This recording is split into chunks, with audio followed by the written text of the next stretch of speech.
Assalamualaikum sahabat Islami yang dirahmati Allah Subhanahu wa Ta'ala. Pada kesempatan ini saya ingin membahas tentang kisah iblis laknatullah dicabut nyawanya, dan pertempurannya melawan malaikat Israel. Seperti diketahui semua makhluk yang bernyawa akan mati. Tak terkecuali iblis. Dan pertarungan antara malaikat maut atau Israel dengan iblis menjadi salah satu pertarungan terdahsyat yang pernah ada. Iblis sangat ketakutan dicabut nyawanya hingga lari terbirit-birit menghadapi keperkasaan sang malaikat maut. Kemanapun iblis sembunyi, malaikat maut akan menemukannya.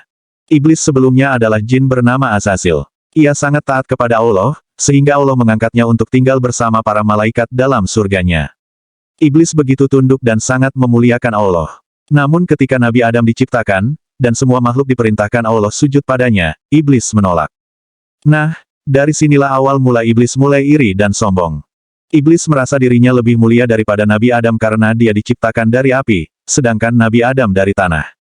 Karena kesombongannya itu, iblis diusir dari surga dan meminta kepada Allah Subhanahu wa Ta'ala untuk ditunda kematiannya. Sebelum melanjutkan kisah menarik ini, saya ingatkan untuk Anda agar terus mendukung channel ini, dengan subscribe, like, share, dan komen, dan jangan lupa nyalakan notifikasinya agar tidak ketinggalan video terbaru di channel ini. Terima kasih. Iblis berkata, "Ya Tuhanku, berilah aku waktu sampai hari mereka manusia dibangkitkan. Sesungguhnya, kamu termasuk orang yang diberi waktu. Sampai batas waktu yang telah ditentukan." Quran Surat Al-Hijr 36-38. Kapankah waktu yang dimaksud dalam Al-Quran tersebut? Waktu yang dimaksud dalam ayat tersebut menurut tafsir Al-Jalalain adalah saat tiupan pertama sangkakala. Walaupun mendapat penangguhan waktu, iblis tetap makhluk Allah yang akan merasakan kematian. Namun, proses pencabutan nyawa iblis, berbeda dengan manusia ketika di dunia. Cara iblis menemui ajalnya dijelaskan oleh Abu Laits Samarkandi meriwayatkan dengan sanadnya dari Afnah bin Qais. Saat kiamat nanti, malaikat maut akan diperintahkan untuk mencabut nyawa iblis. Allah Subhanahu wa Ta'ala memerintahkan malaikat Israel, "Aku telah menjadikan padamu pembantu sebanyak orang yang pertama hingga orang yang terakhir dan aku telah memberikan kekuatan penduduk langit dan bumi. Aku pakaikan kepadamu pakaian murka dan kemarahan, maka turunlah dengan membawa murka dan kemarahanku kepada si celaka dan terkutuk iblis. Maka rasakan kepadanya iblis kepedihan yang telah dirasakan oleh orang yang terdahulu hingga terakhir dari golongan jin dan manusia, berlipat-lipat ganda, dan hendaknya kamu membawa 70.000 malaikat yang kesemuanya penuh murka dan kecemasan dan kabarkan kepada malaikat Malik supaya membuka pintu-pintu neraka." Malaikat maut bersiap untuk mencabut nyawa iblis dengan sangat kasar. Ia pun memasang wajah ngeri. Kengerian yang ditampakkan malaikat maut saat itu bisa membuat penduduk langit dan bumi mencair. Andaikan seluruh penduduk langit dan bumi melihatnya niscaya mereka langsung mati.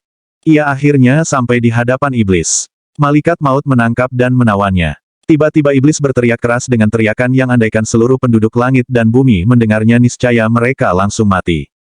Malaikat maut berkata kepada iblis, "Hai makhluk yang menjijikkan. Berapa lama usia kamu hidup? Berapa lama waktu yang kamu gunakan untuk menyesatkan makhluk?"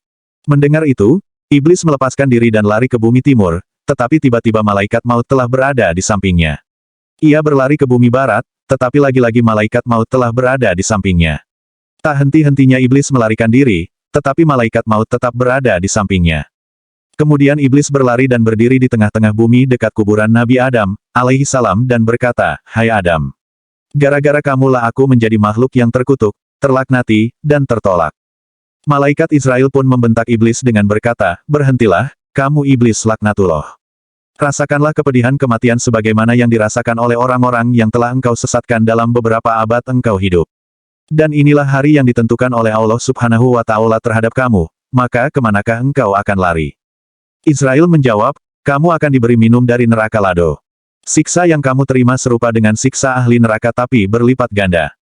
Mendengar hal itu, iblis jatuh terguling-guling, ia menjerit sekuat-kuatnya dan makhluk terkutuk itu kemudian berlari lagi. Akhirnya, ia sampai di tempat ia pertama kali diturunkan. Di sana sudah ada malaikat Zabaniyah dengan rantai di tangannya. Saat itu bumi dikelilingi oleh malaikat Zabaniyah, mereka melempar iblis dengan bebatuan dari neraka. Iblis pun mengalami sakaratul maut yang pedih. Di saat yang sama Allah Subhanahu wa Ta'ala memanggil Nabi Adam dan Siti Hawa untuk menyaksikan iblis yang sedang sekarat. Nabi Adam kemudian berdoa, "Ya Allah, sesungguhnya Engkau telah menyempurnakan nikmat-Mu kepada kami." Itulah akhir hidup iblis yang begitu pedih.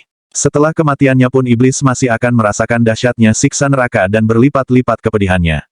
Maka janganlah mengikuti langkah iblis bersama pasukan setan dan jin kafir lainnya. Teguhkanlah iman kita di atas kekuatan Allah semata.